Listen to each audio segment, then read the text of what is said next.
Good morning friends. चलिए फिर से हम अपनी एक नई ऊर्जा के साथ अपनी क्लास को शुरू करते हैं। सीटेट के जो इम्पॉर्टेंट टॉपिक है जिससे लगातार प्रीवियस ईयर में क्वेश्चन पूछे जा रहे हैं, उन्हीं टॉपिक्स को ध्यान में रखते हुए हम अपनी क्लास चला रहे हैं। यानी कि सीटेट क्रैक ओरिएंटेड क्लास। हमारा सिर्फ उद्देश्य है कि हम सीटेट को फर्स्ट अटेम्प्ट में कैसे क्रैक करें, इसलिए सिर्फ हम शॉर्ट वीडियो और उन्हीं टॉपिक्स का वीडियो बना रहे हैं जो ज्योग्राफी में आपके लिए मोस्ट इम्पॉर्टेंट है फॉर सीटेट। तो चलिए आज का जो टॉपिक है वह है कृषि। कृषि क्या है?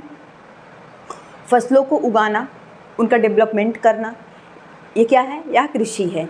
ठीक, तो कृषि भारत की आज भी अर्थव्यवस्था 1/3 जो जनसंख्या है वो कृषि पे डिपेंड है। यानी कि भारत एक कृषि प्रधान देश रहा है। तो कृषि प्रधान देश होने के कारण हम यह देखते हैं कि हम कृषि को 3 पार्ट्स में डिवाइड करते हैं: प्राथमिक क्रिया, द्वितीयक क्रिया और तृतीयक क्रिया। और अक्सर आपसे सीटेट में यह प्रश्न पूछा जाता है कि प्राथमिक क्रिया के अंतर्गत कौन कौन से टॉपिक हैं, द्वितीयक क्रिया के अंतर्गत कौन कौन से टॉपिक हैं और तृतीयक क्रिया के अंतर्गत कौन कौन से टॉपिक हैं। इन्हीं टॉपिक्स को ध्यान में रखते हुए आज हम प्राथमिक क्रिया, द्वितीयक क्रिया और तृतीयक क्रिया को आसान तरीके से समझेंगे। देखिए, प्राथमिक क्रिया क्या होती है? फर्स्ट। प्राथमिक का मतलब फर्स्ट। तो सबसे पहले जैसे कि मान लीजिए आपने बीजारोपण किया, यह एक पौधा है। चलिए आपको हम मान लीजिए यह एक पौधा है।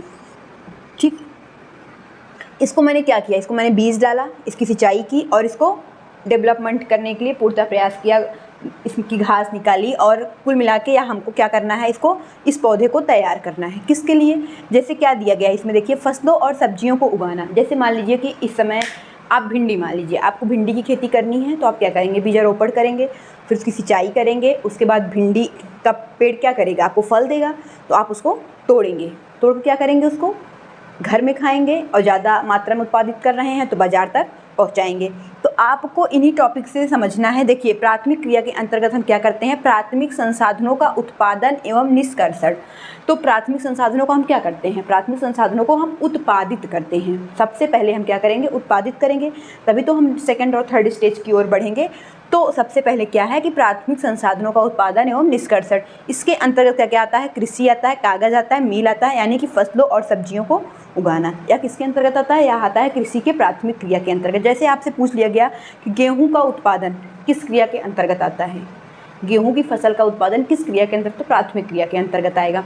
लेकिन अगर आपसे पूछ लिया गया कि डबल रोटी या ब्रेड, यह सब बनाना किस क्रिया के अंतर्गत आता है? तो वह आता है आपका द्वितीयक क्रिया के। द्वितीयक क्रिया क्या है? संसाधनों का प्रसंस्करण। प्रसंस्करण, पहली बात तो आपको यह समझना है कि प्रसंस्करण है क्या। देखिए, प्रसंस्करण का मतलब होता है जब हम किसी विशेष वस्तु को किसी विशेष विधि द्वारा तैयार करते हैं या उसका उपचार करते हैं। जैसे कि मान लीजिए कि आप यहाँ पर आपने फलों को उगाया, फल में आपने उगाया एप्पल, सेब। अब सेब से आप क्या बना सकते हैं? सेब से आप जैम बना सकते हैं। तो सेब को उगाना तो प्राथमिक क्रिया है, लेकिन जैम का बनाना क्या होगा? इस्पात विनिर्माण और उद्योग विनिर्माण, यानी जो विनिर्माण की क्रिया है, जहाँ पे हम उसे एक आकार देते हैं। जैसे क्या गेहूं से सिर्फ रोटी बनती है? नहीं, गेहूं से बहुत सारी चीज़ें बनती हैं, सेब से बहुत सारी चीज़ें बनती हैं। सेब से आप क्या बना सकते हैं? जैम बना सकते हैं, जेली बना सकते हैं। जैसे सब्जियों को यहाँ उगा रहे हैं, लेकिन सब्जियों से हम क्या बना सकते हैं? सब्जियों से हम अचार भी बना सकते हैं। तो सब्जियों का उगाना तो प्राथमिक क्रिया है, लेकिन सब्जियों का अचार बनाना क्या कहलाता है? द्वितीयक क्रिया, यानी कि संसाधनों का प्रसंस्करण। हम शब्दों को नहीं समझ पाते हैं कि प्रसंस्करण क्या है। प्रसंस्करण वह होता है जब हम किसी विशेष वस्तु को, यानी कि सेब हमने लिया, सेब को मैंने काटा, उसके बाद उसको गूदे को, छिलके को निकाल के गूदे को अलग किया, फिर चीनी की चाशनी में उसको बढ़िया से क्या बनाया? जैम बनाया।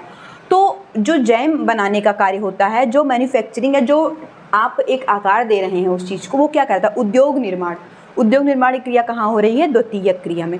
जैसे कि मान लीजिए कपड़ा बुनना, डबल रोटी पकाना, इस्पात विनिर्माण, मतलब निर्माण की क्रिया जो है वह आपकी आती है द्वितीयक क्रिया के अंतर्गत। अब आपको समझ में आ गया होगा। अब देखिए, आपने सब्जी उगा लिया, सब्जी का अचार बना लिया, सेब फल उगा लिया, सेब, केला, और उसको क्या किया? कितना आप मार्केट में बेचेंगे उसको। जैसे कि मान लीजिए कि लंबे समय तक रखने से आम, कच्चा आम, तो क्या आप कच्चे आम को पूरे वर्ष भर रख सकते हैं? नहीं रख सकते हैं। तो लोग क्या करते हैं? आम का अचार बनाते हैं।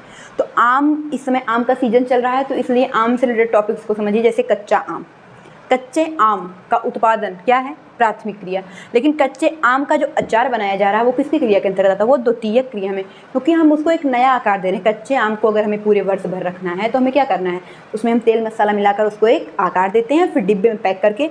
और तृतीयक क्रिया क्या होती है? जब हम उस अचार को किसी मॉल तक, किसी एक उद्योग का नाम देकर, इसे मान लीजिए कि आपको अचार का बिजनेस करना है तो आपने अपने अचार के बिजनेस को एक उद्योग का नाम दे दिया, और उसको जब हम यातायात के माध्यम से, सेवाओं के माध्यम से बाजार तक पहुंचाते हैं और लाभ कमाते हैं, तो वह हमारा आता है तृतीयक क्रिया। यानी प्राथमिक और द्वितीयक क्रिया को जो सहयोग प्रदान करता है वह होता है आपका तृतीयक क्रिया। जैसे कि मान लीजिए यातायात, जैसे आपने बहुत सारी मात्रा में आपने इस्पात या उद्योग लगाए, लेकिन अगर आपके पास यातायात की सुविधा नहीं है तो क्या करेंगे आप लोकल मार्केट में कितना बेचेंगे?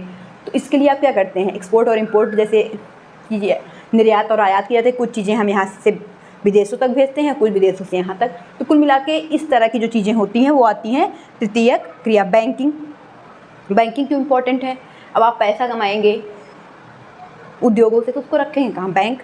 तो सहयोग कौन प्रदान कर रहा है? बैंक भी। सेवा और विज्ञापन भी देंगे। जैसे कि लोग प्रचार करते हैं, जैसे कोई कोचिंग सेंटर है, बड़े बड़े कोचिंग सेंटर्स हैं, तो लोग क्या करते हैं? उसका प्रचार करते हैं, एक दूसरे से कहते हैं कि विज्ञापन जगह जगह लगे होते हैं कि इस कोचिंग से इतने बच्चे सेलेक्ट हुए। तो वो क्या है? एक प्रदर्शन है। प्रदर्शन से लोग क्या करते हैं? अट्रैक्ट होते हैं। तो यही आपका कृषि का है, प्राथमिक क्रिया, द्वितीयक क्रिया और तृतीयक क्रिया। अब आप समझ गए हो, प्राथमिक क्रिया का मतलब होता है किसी भी चीज़ को उगाना, और द्वितीयक क्रिया में उसको एक रूप देना, उद्योग के रूप में उसको कन्वर्ट करना, और तृतीयक क्रिया क्या है? उसको बाजार तक लाना और बाजार में उसे अच्छा मूल्य प्राप्त करना और अपनी आय को बढ़ाना। यह तो आपका क्या हो गया? यह तो आपका हो गया कृषि की प्राथमिक क्रिया, द्वितीयक क्रिया और तृतीयक क्रिया। अब इसके बाद हम अपनी नेक्स्ट क्लास में देखेंगे कल्चर्स क्या हैं, क्रांति क्या है, क्रांति की आवश्यकता क्या है, कृषि में क्रांतियाँ कैसे आईं, इस टॉपिक को हम कवर करेंगे। उसके बाद हम चलेंगे, जो मेरा थर्ड टॉपिक होगा वह होगा भारत का एक संक्षिप्त परिचय, भारत के पड़ोसी राज्य कौन कौन से हैं, और इस तरह से छोटे छोटे क्वेश्चन हम आपसे लगातार, परमाणु ऊर्जा केंद्र कहाँ कहाँ से, जो आपके प्रीवियस ईयर में लगातार पूछे गए, उन्हीं सारे टॉपिक्स को हम 2-3 दिन में कवर करने के बाद आपका ज्योग्राफी कंप्लीट कर देंगे। फिर हम नेक्स्ट सब्जेक्ट की ओर चलेंगे। धन्यवाद।